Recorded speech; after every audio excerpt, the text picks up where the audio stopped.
कीर्ती महान तसा आमचा शिवाजी महाराज होता। ఆయన హైట్ అంతగా ఎత్తుగా లేకుండే కానీ ఒక్కొక్కళ్ళను గడగడ ఆడే వణికిచ్చిండు। ఔరంగజేబు అనుకో తుర్కోలను ఊచకోతలు గొయ్యగలిగిన మొగాడు మనగాడు అని అంటే మన శివాజీ మహారాజ్ ఒక్కడే। హిందుత్వము ఇవాళ రోజు ఇది ఏదైతే మిగిలిందో హిందూ సామ్రాజ్యం స్వరాజ్యం అతని వలనే అని నేను తప్పకుండా అది ఇప్పుడు మన సోదరుడు అన్నట్టుగా శివాజీ మహారాజును గుర్తించలేకపోవడం అనేది చాలా తప్పు। మహారాష్ట్రలో అతనిని ఆరాధ్య దైవతంగా కొలుస్తున్నారు।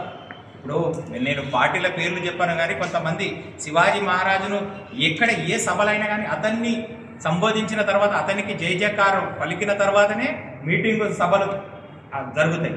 సో ఎప్పుడూ అనుకోకండి మీరు మీడియా పరంగా కూడా శివాజీ మహారాజును విస్మరించి కానీ మర్చిపోయి కానీ మనం ఉండలేము।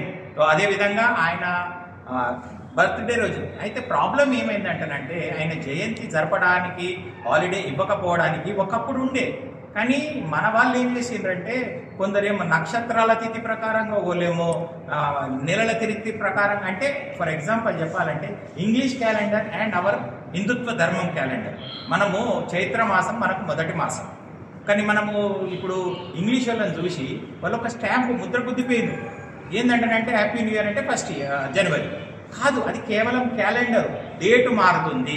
ఈ డేటు యూనివర్సల్గా ఒకటే ఉండాలని చెప్పి ఇంగ్లీష్ క్యాలెండర్ను తెచ్చింది, కానీ నిజమైన హిందుత్వము నిజమైన హిందూ స్వరాజ్యం అంటే చైత్రమాసం, ఉగాది నుంచి మనది ఫస్ట్ మంత్, అది చాలామందికి తెలియదు।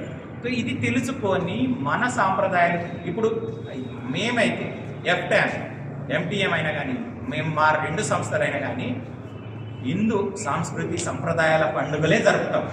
ఫర్ ఎగ్జాంపుల్ ఇక్కడ మేము తెలంగాణ వాసులం, మా అధ్యక్షుడైనా నేనైనా కానీ అక్కడ పుట్టి పెరిగినప్పటికీ కూడా మేము తెలంగాణ ఒరిజినల్ ఏది అంటానంటే మేము తెలంగాణ అని చెప్పుకుంటాం।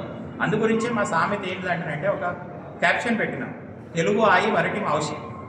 అందుకని బోనాలు కానీ బతుకమ్మ కానీ ప్రతిదీ శివ జయంతి కానీ శివ జయంతికి మేము మరీ కాంట్రిబ్యూషన్ ఇచ్చి ఎవరు చేస్తున్నా కానీ కాంట్రిబ్యూషన్ ఇచ్చి శివ జయంతి జరుపుతాం। అట్లాంటిది ఏమీ లేదు। శివాజీ మహారాజును ఎవరు మర్చిపోరు, ఎవరన్నా మర్చిపోయినా కానీ మనం మర్చిపోనివ్వం, వాళ్ళని నిద్రపోనివ్వం।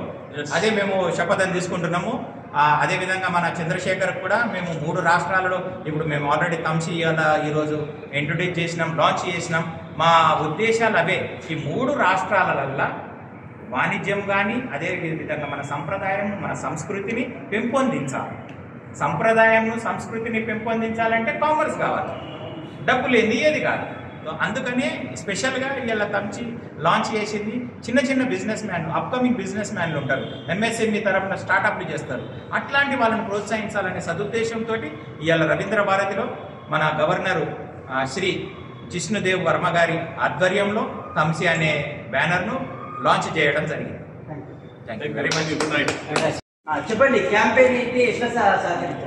ఈ క్యాంపెయిన్ అనేది ఒక మిస్ కాల్ ఇస్తే మాకు ఒక ఓటు వస్తుందని ఉద్దేశంతో ఈ నంబర్కి మిస్ కాల్ ఇస్తే మాకు ఓటు వస్తుంది। ఆ ఓటు అలాగా ఒక 1.5 లక్ష ఓట్స్ ఇప్పటివరకు వచ్చాయి, కానీ ఇది సరిపోవు అని మేము అనుకుంటున్నాము। కోట్లాది మంది